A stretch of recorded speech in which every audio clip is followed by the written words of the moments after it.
What is the worst part of being a parent? Kids have an incredible ability to get really sick during the most inconvenient times. My partner had to go home for 2 weeks to tie up things. Decided not to bring our 2-year-old because it would have been so much harder. Second night she leaves, gastro, 4 days of hell. Then a cold which knocked both of us out for 2 weeks. I am so busy at work and he hasn't been able to go to daycare. It's been horrible.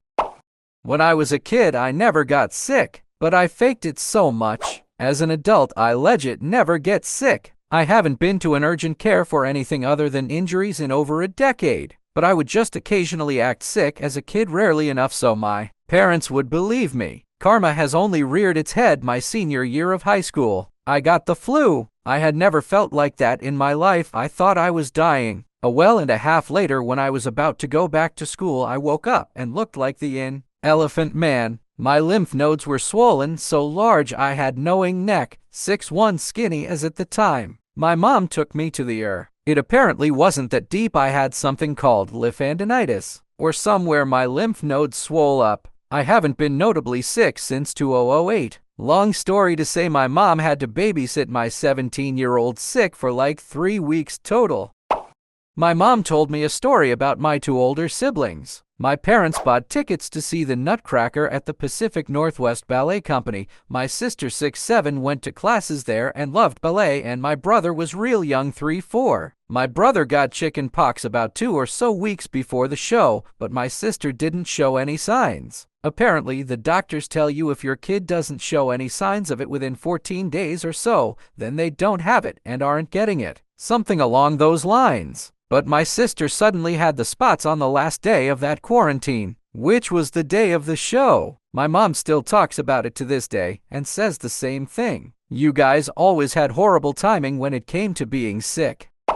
The worry that something horrible will happen to them. Sickness, kidnapping, getting lost, etc. I was told by my therapist to control the controllable. My son was a NICU baby, and although he's out of the highest SIDS window, it can still happen, especially after a cold. I'm honestly a constant wreck, so I tell myself to do what I can control. Don't text while driving, practice safe sleep practices, don't leave him in the car to run into the store. Hopefully my head will relax, but I have a feeling it won't be until he's on his own that I will chill.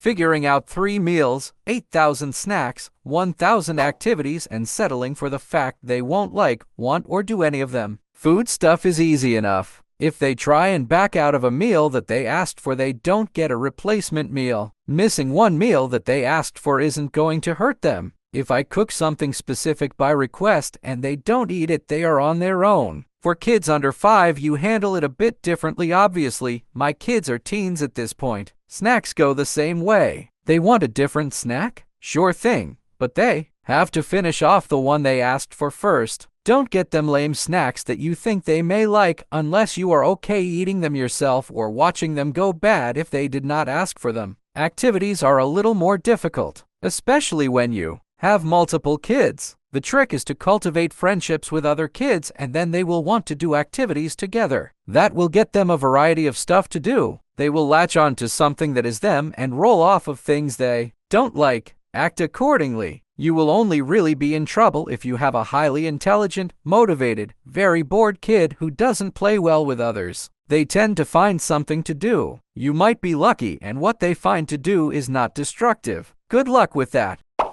The emotional pain of watching your children go through something almost unimaginably difficult, knowing that your best efforts may not be enough to save them. It's the worry that your kid might be having a tough time making friends, being ahead of their classmates, behind their classmates. Oh, you lost your temper. Is that permanent damage? Is that a normal emotional reaction for a preteen, or the nation's signs of mental illness? Dude, I hate preteen boys and girls, but I need to get along with them for the sake of my daughter or son, etc., etc., etc. My daughter is so sweet, but is she too sweet, and will the world eat her alive? My son has a ton of fire and gumption, but will he say or do something stupid at some point that will knock his whole life off course? So much love and happiness counterbalanced by so much worry and heartache.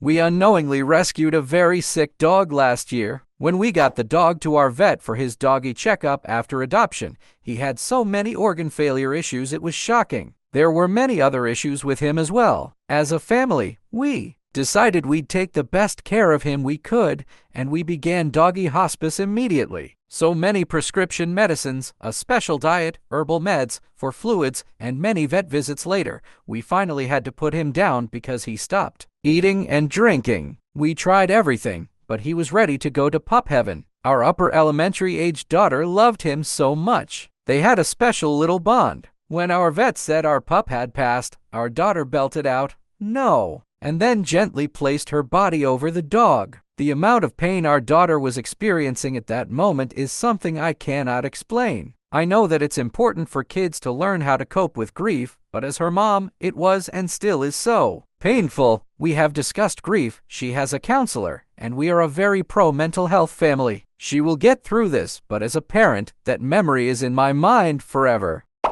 The constant fear. It may not always be at the front of your mind, but it's always there. Are they okay? Are the feelings sick, happy, sad? What are they not telling me? Are they safe when they go out? Do they understand I'm not trying to be a complete arse? Will they be okay when I'm gone? I think there might be an evolutionary explanation behind this. Simply put, evolution gave us fear but never gave us a way or an incentive to properly evaluate risk so that we know when we should be afraid. No or little free time. I'm an introvert. I really need my me time to recharge. And I have a 5-month-old baby that needs me at every moment of the day. I can sometimes get away with leaving him alone during the last hour of his afternoon nap, with baby monitor on, as he started rolling, and it frightens me. But that's it. He needs his mama at all times, and throws a fit for anyone else. He won't even really eat or sleep when his grandma takes care of him. I foresee his first month of nursery school being very unpleasant. Relentlessness. Kids don't stop. They don't go away. They always need to be fed and cleaned and entertained. They are always there. For 21 years, they are always there. Every single day, every single hour. Kids are always there. I felt every bit of this. Sitting here trying to have a conversation with my wife about our retirement portfolio, and one of them is whining nonstop because he didn't go to sleep and now he's overtired. She just went upstairs to try to settle him again. It never ends.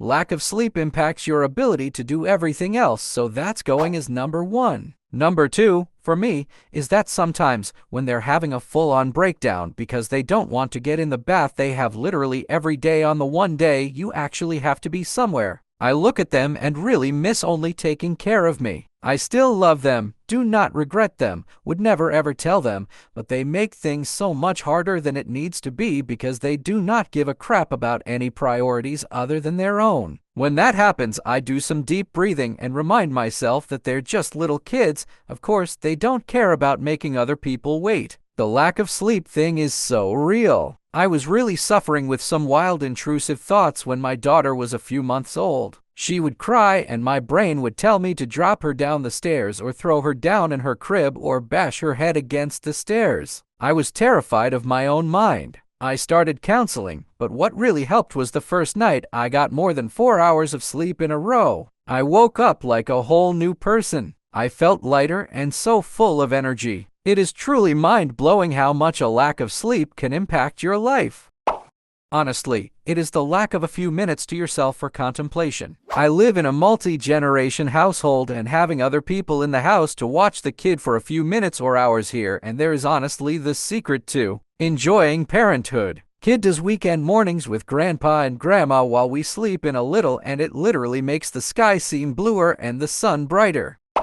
The constant fear that he could die at any point in time if I'm not careful. I was carting him around in his stroller and walked past a fast-moving creek. Just looking at the speed of the water had me carting him as far to the right of it as I could be without walking into traffic. I've always been the accident-prone kid in the family. My mom started going gray when pregnant with me and said it was a warning for all of the sleepless nights and constant worry she'd have about me. I'm nearly 30, and even 1,000 miles apart, she still has to worry because of constant injuries and near-death experiences.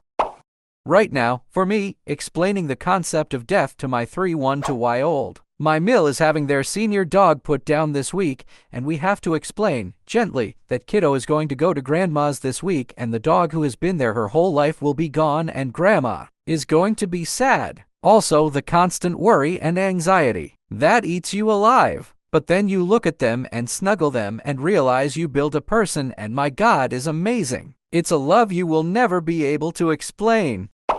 Not me, but my best friend told me the thing he hates the most about being a parent is just not having any money for him to spend on his wife. Before they had kids, he would surprise her with little gifts every now and again, and it would make her so happy. Now he's starting to feel bad now that he can't do that anymore. After all these comments, I'll be considering on thinking about that for a long time, to be honest. From my point of view, which I still feel like a kid, seems that it requires so many compromises that I won't be ready for.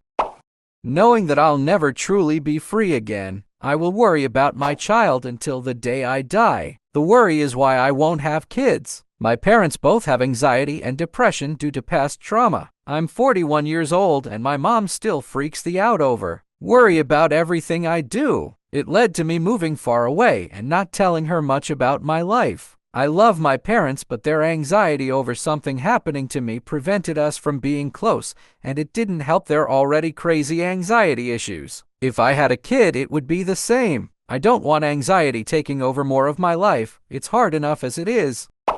The sleep deprivation. I'm serious. It wrecked me. I was already suffering from postpartum depression, and I was both breastfeeding and dealing with an unhelpful partner. I didn't sleep much until the baby was about a year old, cognitively and emotionally. It destroyed me. I made stupid mistakes at work and as a parent. I didn't trust or like myself or the baby. That's the #1 reason he's an only child. I can't handle the lack of sleep. He's an amazing, creative, hilarious 15-year-old now. I love him and I love being the mom of a teenager. For one thing, he sleeps through the night. I commented elsewhere about this, but the sleep deprivation wrecked me. My brain kept telling me to yeet my baby down the stairs or bash her head into the door frame. I finally broke down and told my husband, and he looked at me like I was a monster. It broke me. I was doing virtual counseling because of the pandemic, but it wasn't helping. Then one night the baby slept for 5 hours straight, and getting to sleep for over 4 hours. I felt like a whole new person. Once she started sleeping longer stretches, I could finally see a light at the end of the tunnel. I truly had no idea how lack of sleep could impact me. It makes me nervous to have a second kid.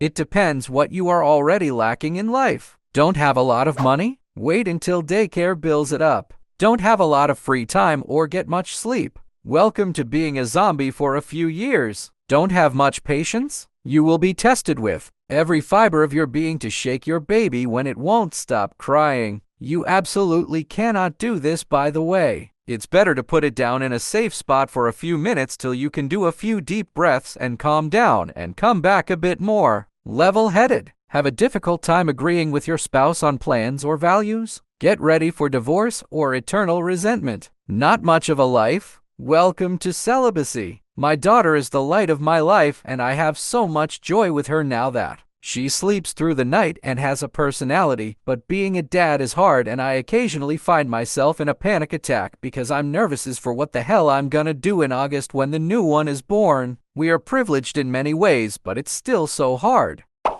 The worst part of being a parent is realizing that you're never going to be perfect for them. You're only human yourself. You're weak, you're tired, you're fallible, just like them. And as such, you'll don't something and you'll blow it out of proportion and crucify yourself, and you forget that you're just still human too. And in that moment, in that lapse in judgment, you'll regret yelling at them. You'll wish you played with them a little bit better. You'll regret getting frustrated and impatient, and you'll regret criticizing them. You'll miss them wherever they are, whoever old they are. The worst part of being a parent is that you can't save them from yourself. It's all in the game of life, and every second of it takes effort and thoughtful energy. Some days will be better than others. This too shall pass.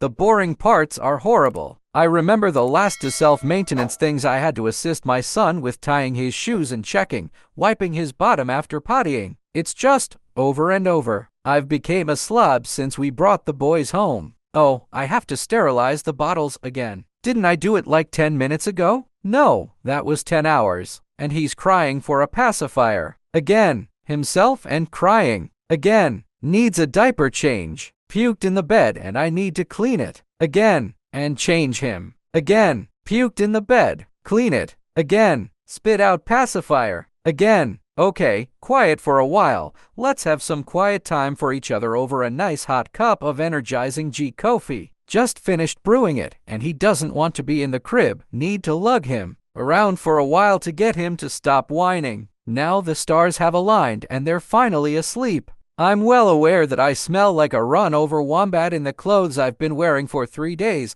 but changing them would require a shower and drying, and teeth brushing and that. Video games time. Fast now, before the spell breaks. And cold, dewy, refreshing beer straight from the fridge, all of ID. Also screw putting away the laundry from the basket I just walked by. Me want sleep. Seriously, they should be born at 3-year-old. Endless, thankless drudgery. The house is always disgusting. Everything you cook is garbage. Nothing is ever done, and everything you do is wrong. Constant expenses. Never-ending judgment from total strangers about what a piece of parent you are. I didn't realize how sensitive I was to criticism until I had my daughter. When she was a baby, it was strangers telling me she was hungry, cold, tired. When she was a toddler, it was other moms telling me she needs more socializing, more activities, more stimulation. Now that she's a kid, it's her telling me that she doesn't really feel lick. Today, I brush her hair wrong. The games I suggest are boring. And of course, I'm the hard with her, the one telling her to help me clean and entertain herself, so she makes sure to tell me multiple times a day that Papa is the best.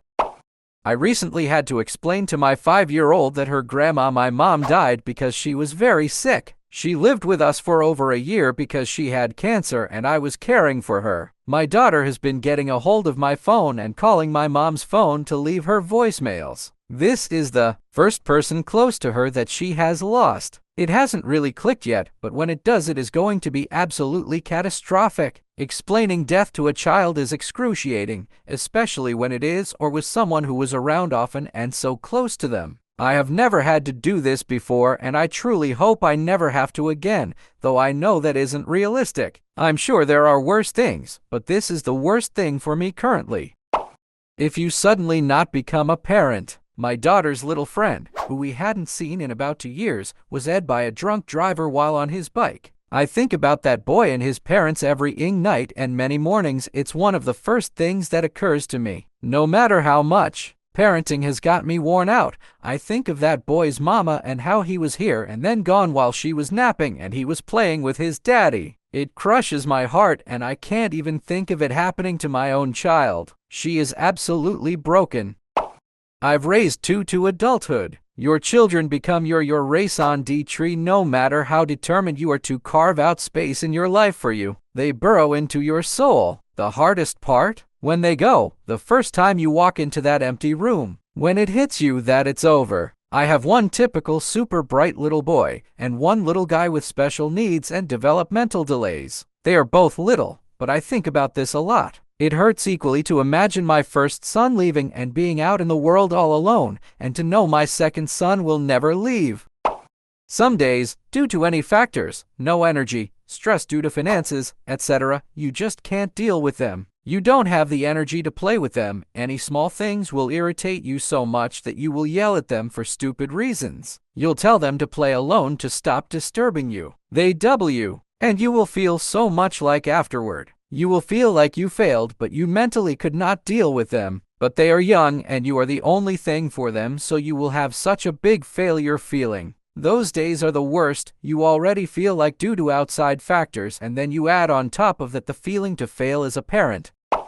The constant worrying about your kids' safety. Visions of the what if they died. You practically live the trauma just by thinking it. Just the other day, I asked my 3-year-old if she wanted to ride the tractor with Daddy. She declined. I went out and was putting leaves from last fall into our garden, which consists of backing up and driving forward to load the bucket. While I was dumping a load, I saw her outside by the barn with her excavator toy, and I drove up to her and again asked her if she wanted a ride. She again declined, and I watched her walk back toward the house. 2 minutes later, I'm in the woods backing up and driving forward to load the bucket with more leaves, and I hear this squeaky little voice, and it's my daughter standing right next to the rear tire trying to hand me a dandelion she had just picked and wanted to give me. I have no clue how she got there or how close it came to running her over, but my wife was running from the house screaming the whole way. I just can't get the visions of her mangled tiny little body broken and smashed in the mud out of my head, even though it never happened. It is the best of times, it is the worst of times. It's a lifestyle adjustment, but it's not like any of it is the worst, it's all good. Having a kid or kids can make things harder, yet it also makes things joyous in an equal number of ways. Losing sleep, yep. Reading to them in quiet moments, that too. Changing diapers, yep. Taking a nap with a snoozing baby is nice too. There are a zillion trade-offs, and it's all worth it if you are able to take on some major changes in your life. We were together for 15 years before we had kids, so we were well dug in, had careers, a house, did the double income no kids thing, traveled some, had life for us. Eventually, we decided it was time to do it. I was unsure, but sorta ready. Best decision we ever made. Looking back, maybe we waited a tiny bit too long. Hard to say, but I think getting well prepared outweighs that, because it can make everything harder too, and having a relationship that can withstand those changes helps. That feeling when they are asleep and you look at them and realize they are growing every day, and one day they will not need you anymore. You are happy because you know they love you and they are loved, but it's bittersweet because they will get older and these moments are less and less every day, so you try and capture them and smile through that feeling of dread. It's best and worst feeling rolled into one and is hard to explain. When they end up in the hospital and have to stay overnight and there's literally nothing you can do for them. There is no making them better. There is no being able to help them because the nurses and doctors have to do it. There is no being able to get all snugly and close of they have too many wires, tubes, etc. coming out of them. It's a tie experience, and it's one of the worst thing a parent can go through. Or having to bury, cremate, whatever is chosen, your child before they can bury you.